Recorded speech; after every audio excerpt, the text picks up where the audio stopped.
दहशत में पाकिस्तान में कोई जर्नैल आर्मी चीफ बन जाता है, वो सोचता है कि मैं गॉड्स गिफ्ट टू मैनकाइंड हूं। वो प्राइम मिनिस्टर गद्दी पे बिठा सकता है कठपुतली के तौर पे, क्योंकि पाकिस्तान की फौज बहुत स्मार्ट हो गई। तो साहब ये कैंपेन उन्होंने अपना इलेक्शन कैंपेन बोले या रिटेंशन कैंपेन बोले, आसिम मुनीर साहब ने एक हफ्ता पहले चालू किया था। कैसे चालू किया था साहब? उन्होंने एक उल जलूल स्पीच दी। ब्रांड ऑफ इस्लाम है जिसके मुल्ला इन चीफ है जनरल आसिम मुनीर, मुल्ला आसिम मुनीर। अब आपको दिखेगा मोदी है क्या चीज। अब आप देखेंगे आने वाले दिनों में, हफ्तों में, उनका प्लान था कि कोई 150 से ज्यादा हिंदुओं का कत्ल किया जाए, मतलब 26-11 की बराबरी की जाए, 26-11 की बराबरी की जाए। और वहां आपस में बात कर रहे थे, जो कि हमारे बेचारे टूरिस्टों ने सुना जो बच गए, कि साहब प्लान ए चेंज हो गया है, प्लान बी पे आना है, ब्रेक्स लगा दी गई हैं और हमको अभी 35 मारने हैं। श्री नरेंद्र मोदी ने बिहार की सरजमी से ऐलान जंग किया। उन्होंने दो टूक शब्दों में दुनिया को बता दिया है कि जिन्होंने ये घिनौनी हरकत की है हम उन्हें मार डालेंगे, और उनके पीछे जो उनके आका हैं बॉर्डर के पार, उन्हें भी नहीं बख्शा जाएगा। कराची से वो स्कर्दू भेज दिया। वो भूल गए कि भारत के पास एक बड़ी शक्तिशाली नेवी है, जिसका एयरक्राफ्ट कैरियर कारवार के आगे है, ठीक है, और जिसके मिसाइल डिस्ट्रॉय एक्सरसाइज कर रहे हैं अरब साथ। एग्रेसिव नेवी चीफ है। मुझे पूर्ण विश्वास है कि अगर सरकार आदेश देती है तो वो कराची स्ट्राइक को दोहरा दे, 71 का लेसन फिर ताजा कर देंगे पाकिस्तान के लिए। हमारे एयर चीफ साहब बिल्कुल स्ट्रेट टॉकिंग प्रोफेशनल हैं। दहशत में पाकिस्तान, जब भी पाकिस्तान में कोई जर्नैल आर्मी चीफ बन जाता है, वो सोचता है कि मैं गॉड्स गिफ्ट टू मैनकाइंड हूं, मैं तो भगवान का वरदान हूं पाकिस्तान के लिए, अल्लाह का वरदान, ठीक है। और वो रिटायर नहीं होना चाहता साहब। इतना शौक आ जाता है पैलेशियल बंगलों में रह के, आर्मी चीफ हाउस में रह के, और पूरी ताकत आर्मी चीफ के पास है। वो इमरान खान को किक मार के बाहर निकाल सकता है, प्राइम मिनिस्टर को, वो प्राइम मिनिस्टर गद्दी पे बिठा सकता है कठपुतली के तौर पे, क्योंकि पाकिस्तान की फौज बहुत स्मार्ट हो गई। वो अब खुद राज नहीं करना चाहती ताकि सारी गाली गलौज खानी पड़े। वो मुखौटे आगे करती है, वो कठपुतलियां चलाती है, नचाती है। तो शहबाज साहब जो शरीफ साहब हैं, शरीफ कितने शरीफ है नहीं है वो तो वक्त बताएगा, वो जो हैं कठपुतली हैं जनरल आसिफ मुनीर की।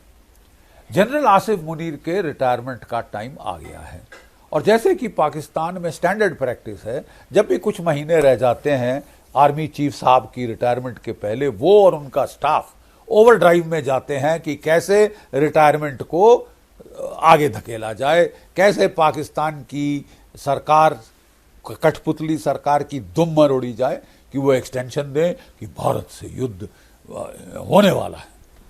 और अगर पाकिस्तान के एकमात्र सैवियर, एकमात्र बचाने वाले वो हैं आर्मी चीफ मुल्ला आसिम मुनीर, मुल्ला आसिम मुनीर। तो साहब ये कैंपेन उन्होंने अपना इलेक्शन कैंपेन बोले या रिटेंशन कैंपेन बोले, आसिम मुनीर साहब ने एक हफ्ता पहले चालू किया था। कैसे चालू किया था साहब? उन्होंने एक उल जलूल स्पीच दी, जो कि मतलब हैरत अंदेज स्पीच थी एक army chief responsible serving government servant के लिए। रिटायर भी नहीं हुए हैं वो, अभी वक्त है साहब, और उसी को रिटायरमेंट को वो आगे धकेलना चाहते हैं, चाहे इसके प्रोसेस में उन्हें साउथ एशिया को युद्ध में धकेलना पड़े, युद्ध की लपटों में धकेलना, उन्हें फर्क नहीं पड़ता। वो चाहते हैं एक्सटेंशन। वो राजसी ठाठ बाट जो उनके आर्मी चीफ के बतौर आर्मी चीफ हैं, वो बहुत लुत्फ ले रहे हैं, बड़ा आनंद ले रहे हैं। मन नहीं कर रहा साहब कुर्सी छोड़ने का, चिपक जाती है कुर्सी भी साहब पीछे पिछवाड़े में।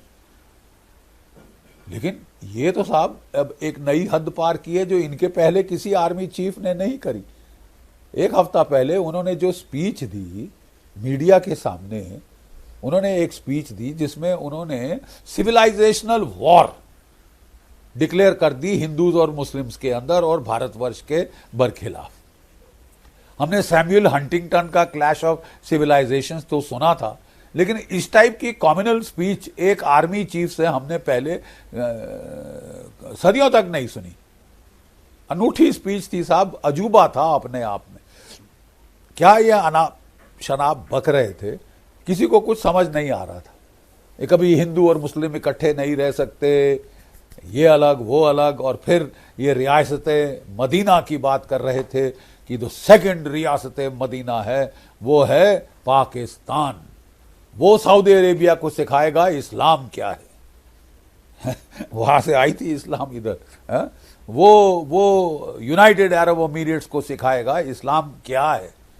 अरे साहब, सऊदी अरेबिया में जहां मक्का मदीना है वो तो लिबरलाइज कर रहे हैं इस्लाम को, अपनी बेटियों को पढ़ा रहे हैं, वो जो है उनको गाड़ियां कार चलाने की इजाज़त दे रहे हैं, मॉडर्न एजुकेशन दे रहे हैं, फ्रीडम दे रहे हैं। और वहाँ आप जाइए, अबू धाबी में मैं गया था, वहाँ के शेख्स जो हैं सो लिबरल, सो मॉडर्निस्टिक इन आउटलुक कि उन्होंने एक मंदिर बनवाया है जो मोदी जी इनॉग्रेट करने गए थे। ये अक्षरधाम मंदिर वहाँ अरेबिया की रेत में इतना सुंदर मंदिर बना है साहब, देखने लायक। क्योंकि ये Saudi Arabia, United Arab Emirates, Dubai, Abu Dhabi वगैरह, ये लोग काम कर रहे हैं अपने लोगों की इकोनॉमिक प्रॉस्पेरिटी के लिए। उनको मॉडर्नाइज करना चाहते हैं, 21वीं सदी में लाना चाहते हैं। लेकिन साहब यहाँ एक दूसरा ब्रांड ऑफ इस्लाम है जिसके मुल्ला इन चीफ है जनरल आसिम मुनीर, मुल्ला आसिम मुनीर, जो एक clash of civilisation South Asia में शुरू करना चाहते हैं, एक गजवाए हिंद शुरू करना चाहते हैं। ये उंगल दे रहे हैं कब से? जम्मू कश्मीर में, ये उंगल दे रहे हैं पंजाब में, इन्होंने उंगल दी है बांग्लादेश में। तख्ता पलट करवाया है साहब CIA के साथ मिलकर, ताकि भारत को चौतरफा ये घेरें और ये सोचते हैं कि ये मार लगा के सीटी बजाते निकल जाएंगे। साहब जो इन्होंने ये ऊल जलूल स्पीच दी, बयान दिया, ये जो डॉग विसल बजाई, उसके हफ्ते बाद पाकिस्तान की ISI ने पहलगाम पे एक कम्युनल हमला कर दिया। और उन्होंने साहब बताया जाता है कि चुन चुन के मारे, पूछ पूछ के मारे, कलमा बोलो, तुम हिंदू हो या मुसलमान हो, पतलून उतारो। और उसकी बीवियों के सामने मर्दों का उन्होंने गोलियां मार के छलनी किया, बच्चों के सामने बाप को मारा ताकि वो तड़पे पूरी जिंदगी। एक औरत बेचारी भारतीय महिला मंजुनाथ जी, उन्होंने कहा उस टेररिस्ट को, अरे तूने मेरे पति को मार डाला है, हमें भी खत्म कर दे, मेरे को, मेरे बेटे को, ताकि हम त्रास में न रहें पूरी जिंदगी, खत्म कर साले, हमको भी खत्म कर दे। तो वो मुस्करा के बोलता है कि मोदी को जाके बोल। अरे साहब, इससे बड़ा दुस्साहस कोई हो सकता है? ठीक है, Modi is a hard tough leader, और अगर आप सोचते हैं कि वो ये थूका चाट जाएगा और आप पे कुछ नहीं करेगा, आप बड़ी भारी गलत फहमी में। अब आपको दिखेगा मोदी है क्या चीज। अब आप देखेंगे आने वाले दिनों में, हफ्तों में। ठीक है साहब, बात ऐसी है कि हमें बताया जा रहा है कि वो टेररिस्ट आपस में बात कर रहे थे। मुनीर साहब का प्लान था, लगता है उन्होंने क्लियरेंस दी है इस ऑपरेशन की। उनका प्लान था कि कोई 150 से ज्यादा हिंदुओं का कत्ल किया जाए, मतलब 26-11 की बराबरी की जाए। हाँ, 26-11 की बराबरी की जाए। और वहां आपस में बात कर रहे थे, जो कि हमारे बेचारे टूरिस्टों ने सुना जो बच गए, कि साहब प्लान ए चेंज हो गया है, प्लान बी पे आना है, ब्रेक्स लगा दी गई हैं और हमको अभी 35 मारने हैं। 35, 150 से घटा के 35 मारने हैं, क्योंकि फट गई कि 150 मारेंगे तो साहब धमाका हो जाएगा। शायद हम 35 मार के बच जाएं, शायद लोग पल्ला झाड़ के बोलें कि नहीं, काफी नहीं है। साहब असली में मरे फिर वहां पे मारे गए 28 भारतीय बेकसूर नागरिक, जिनका एकमात्र कसूर था कि वो कश्मीर की वादी में ठंडी हवा खाने गए थे। पूछ पूछ के मारा, कम्युनल रॉयट के तरीके में मारा साहब, ठीक है। और 28 मार डाले, 15 घायल हैं। मेरी भगवती से प्रार्थना है कि वो सब बच जाए, उनमें से और लॉस ना हो हमें, ठीक है साहब। पूरे भारतवर्ष में आक्रोश की लहर फैल गई। मतलब साहब, मैं खुद उस दिन 22 अप्रैल को मेरी वेडिंग एनिवर्सरी थी, हम मना रहे थे, हम तो सब छोड़ छाड़ के आ गए। जब हमारी बेटियों का रोना हमने सुना टेलीविज़न पे, अपने हस्बैंड्स की लाश के साथ बैठ के, जो कि हनीमून के लिए गए थे, रो रही थी वो बेटियां, आंसू झर रहे थे उनके। सवाल पूछा जाना पड़ता है साहब कि कब तक चलेगा, कब तक चलेगा ये सब साहब? ये आगे नहीं चलेगा साहब, दस फार नो फर्दर। हमारे प्रधानमंत्री जी एकदम वापस आए थे सऊदी अरेबिया से, उसी रात उन्होंने कैबिनेट कमेटी ऑन सिक्योरिटी की मीटिंग ली, और इंडियन जो भारत की सरकार है उसने एक whole of the government approach लिया है, एक बहुत ही मुफीद whole of the government approach, multi dimensional approach to hit Pakistan on all vectors. रात को सीसीएस की मीटिंग के बाद ऐलान किया फॉरेन सेक्रेटरी साहब ने कि हम treaty of Indus water treaty को एब्रोगेट कर रहे हैं, जब तक पाकिस्तान अपना रवैया, अपनी आचरण को ना बदले। We are doing away with the Indus water treaty, ठीक है साहब। याद रहे 65 के युद्ध में, 71 के युद्ध में, कारगिल 1999 के युद्ध में इस ट्रीटी को किसी ने हाथ नहीं लगाया था। इतना उदार हृदय है भारत का, जब वो हमारा खून बहा रहे थे हम पानी उनकी तरफ जाने दे रहे थे, लेकिन no longer. So economic warfare measures, diplomatic pressure and isolation measures, ये तो लिए जा चुके हैं। अगले दिन भारत के प्रधानमंत्री श्री नरेंद्र मोदी ने बिहार की सरजमी से ऐलान जंग किया। उन्होंने दो टूक शब्दों में दुनिया को बता दिया है कि जिन्होंने ये घिनौनी हरकत की है हम उन्हें मार डालेंगे, और उनके पीछे जो उनके आका हैं बॉर्डर के पार, उन्हें भी नहीं बख्शा जाएगा। ऐसा ऐसा ऐसा बदला लिया जाएगा जो आपके इमेजिनेशन के परे है, आपकी कल्पना के परे होगा। ये बड़े कठोर शब्द हैं साहब। और अगर आप कंपेयर करें शब्दावली को, कंपेयर करें शब्दावली को कि जो उन्होंने कहा था बालाकोट के पहले और जो अब कह रहे हैं, ये काफ़ी ज़्यादा कठोर कदम की उन्होंने ऐलान जंग कर दिया, सीधी बात। और कोई दुनिया को शक न रह जाए तो उन्होंने ठेठ अंग्रेजी में भी बता दिया, हिंदी के अलावा अंग्रेजी में बता दिया है कि साहब ट्रांसलेट करने की प्रॉब्लम ना पड़े, मैं आपको बता रहा हूं, ठीक है साहब। मतलब प्रधानमंत्री जी कह रहे हैं कि केवल यहां पे फुल स्टॉप नहीं, इकोनॉमिक ट्रीटी पे फुल स्टॉप नहीं है, मैं जो है, हम जो हैं, अब आपके ऊपर काइनेटिक मिलिट्री एक्शन किया जाएगा। याद रहे 2016 में तंग आके हमने बॉर्डर के पार सर्जिकल स्ट्राइक्स की थी। हमारे स्पेशल फोर्सेस 3 से 4 किलोमीटर अंदर घुस के 40 पाकिस्तानी टेररिस्टों को, जो कि सो रहे थे लॉन्च पैड्स में चादर तान के, उनको ठोक के आए, बगैर स्क्रैच के वापस आ गए। कुछ महीने शांति रही, फिर चुलबुली। 2019 में पाकिस्तान ने पुलवामा किया, 45 हमारे सीआरपीएफ के जवान शहीद किए, ठीक है साहब।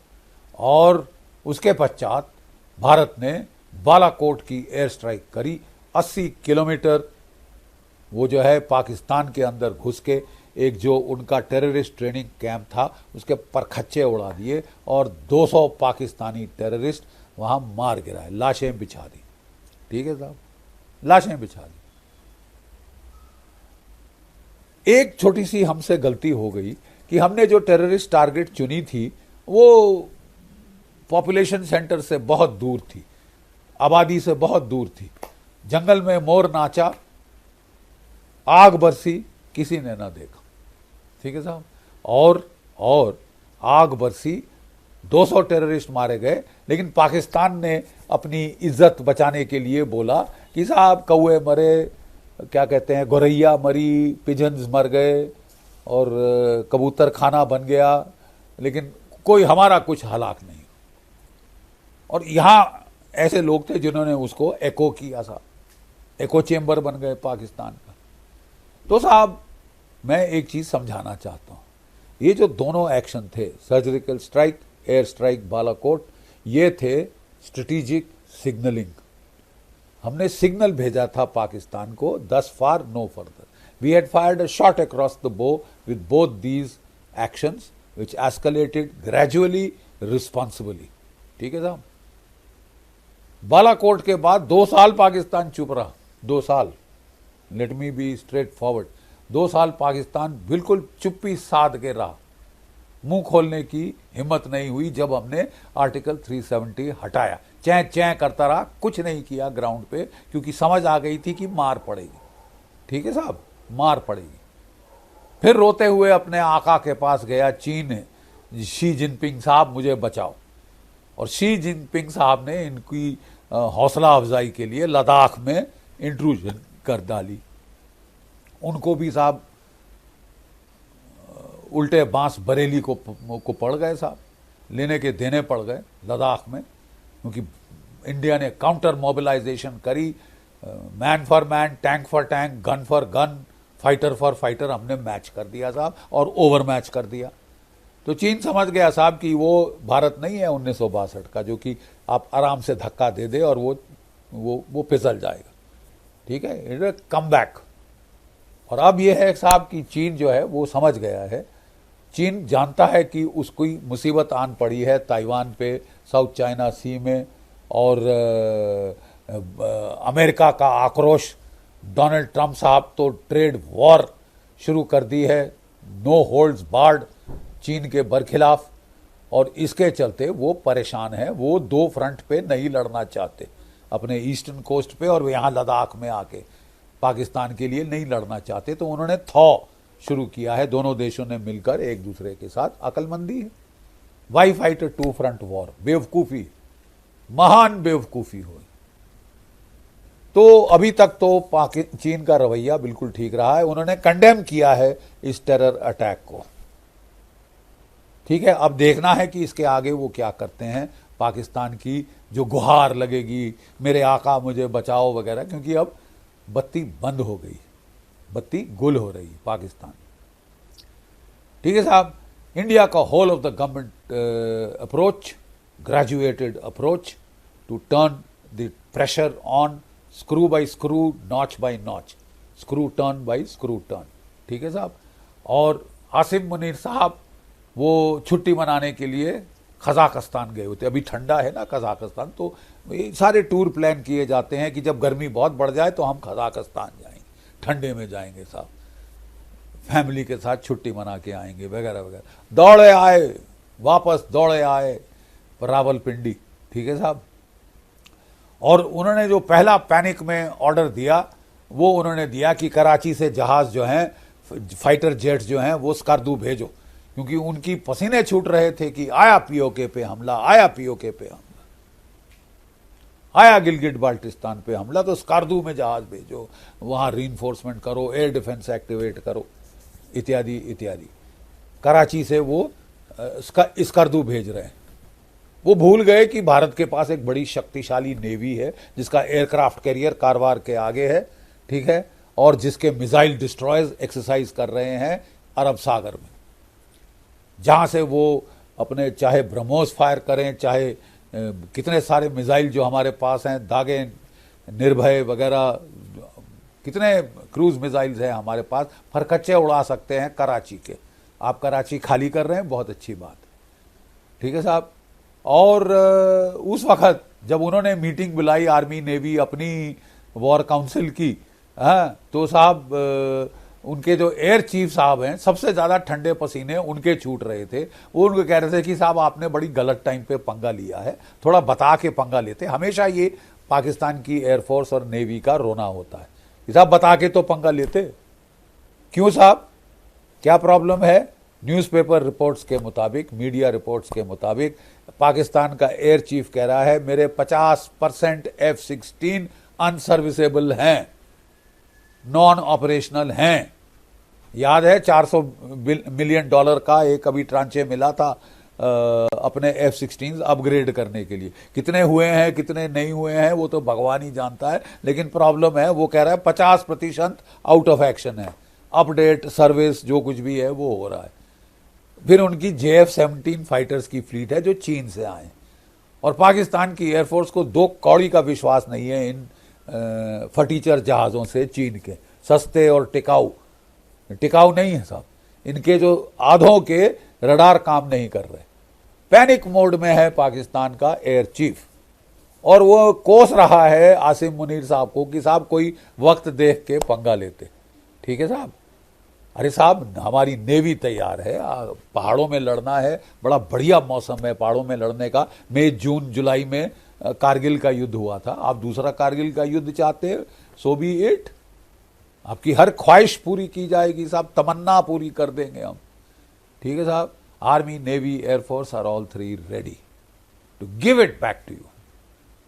हमारे बड़े कंपीटेंट आर्मी चीफ हैं जनरल उपेंद्र द्विवेदी, जिनका काफ़ी सारा कार्यकाल कश्मीर के अंदर गया है, नॉर्दर्न आर्मी कमांडर थे वो, बहुत तजुर्बेकार जनरल हैं और इन्फेंट्री के हैं, combat tested, Jammu and Kashmir rifles से आए हैं हमारे चीफ साहब, तो बहुत लड़ाई का तजुर्बा है। हमारे नेवी चीफ साहब towering personality, aggressive navy chief हैं। मुझे पूर्ण विश्वास है कि अगर सरकार आदेश देती है तो वो कराची स्ट्राइक को दोहरा देंगे, 71 का लेसन फिर ताज़ा कर देंगे पाकिस्तान के लिए। हमारे एयर चीफ साहब बिल्कुल स्ट्रेट टॉकिंग प्रोफेशनल हैं। तो ये बड़ा अच्छा कॉम्बिनेशन है, और हमारी अच्छी किस्मत है कि इस टाइम पे इतना अच्छा कॉम्बिनेशन है।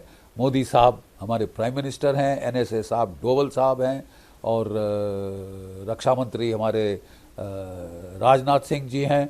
ये बड़ा अच्छा तगड़ा कॉम्बिनेशन है जो कि मिलकर यूनिजन में बहुत करारा जवाब दे सकता है पाकिस्तान को, और देगा। पसीने छूट रहे हैं आसिम मुनीर साहब के कि क्या होगा, कब होगा, कहां होगा, कैसे होगा।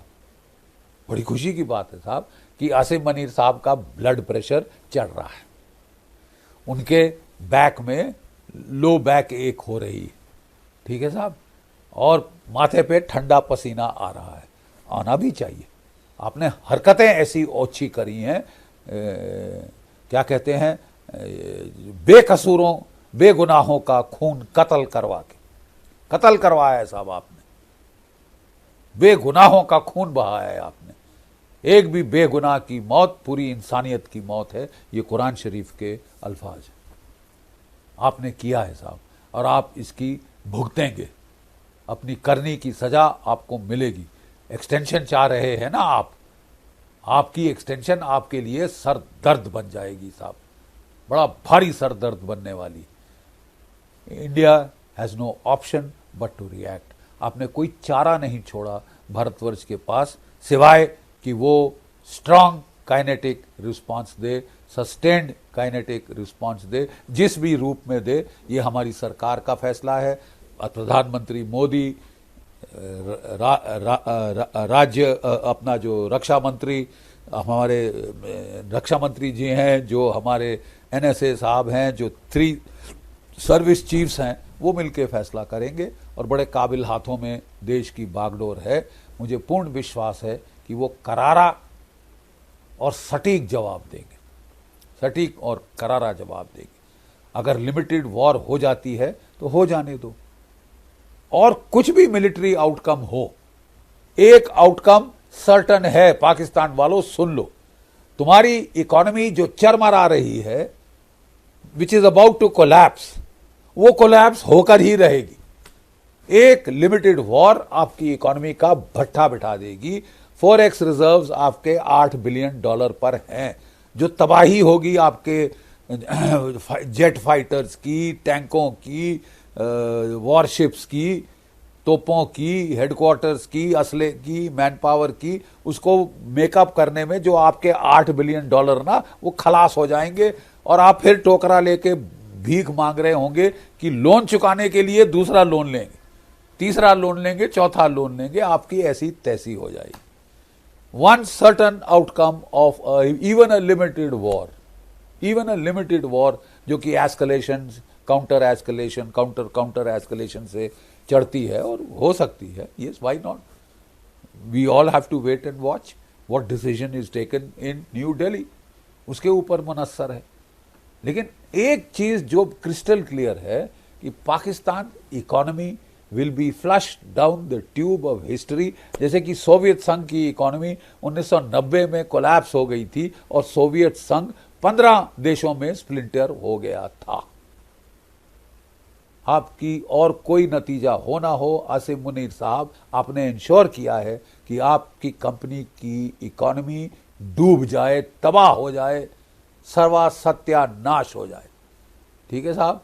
और जब इकोनॉमी तबाह हो जाएगी, आपका देश सोवियत संघ जैसे 15 में तो स्प्लिंटर नहीं होगा, मेरे हिसाब से 5 में स्प्लिंटर हो जाए, तभी आपको शांति आएगी कि जिहाद करो, उन्माद करो, फसाद करो, गजवाए हिंद करो, लड़ते रहो, मरते रहो। खाना पीना अच्छा किसको चाहिए?